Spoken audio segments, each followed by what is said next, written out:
नमस्कार।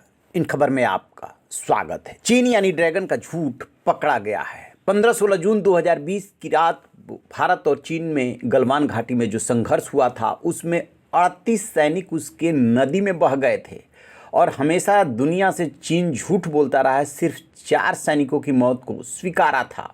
ये रिपोर्ट ऑस्ट्रेलियाई अखबार द क्लैक्सन में प्रकाशित हुई है। एंथनी क्लान की विशेष रिपोर्ट में खुलासा किया गया है कि घाटी में गलवान नदी पार करते समय कई चीनी सैनिक पानी में बह गए थे और डूब गए थे। इनकी संख्या चीन की ओर से जारी किए गए आंकड़ों की तुलना में लगभग 10 गुना थी।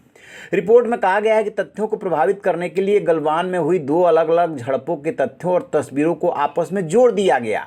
चीन ने गलवान संघर्ष के मारे गए सैनिकों का खुलासा नहीं किया, लेकिन उसने युद्ध में मारे गए अपने सैनिकों के लिए मरणोपरांत पदक की घोषणा की थी। इस जांच के लिए द क्लैक्सन ने स्वतंत्र रूप से सोशल मीडिया शोधकर्ताओं की एक टीम गठित की थी। इस टीम ने पाया कि जो जानकारी बीजिंग ने दी है वो सही नहीं है।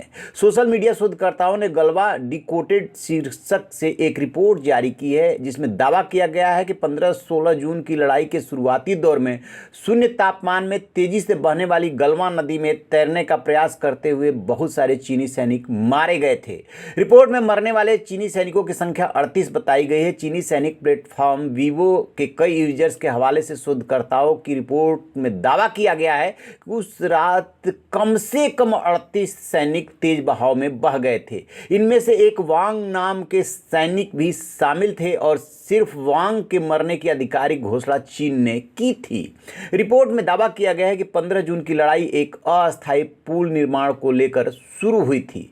भारतीय सैनिकों ने मई में गलवा नदी की एक धारा पर पुल का निर्माण किया था और दूसरी ओर पीएलए अप्रैल से पारस्परिक रूप से तय बफर जोन में बुनियादी ढांचा तैयार कर रहा था।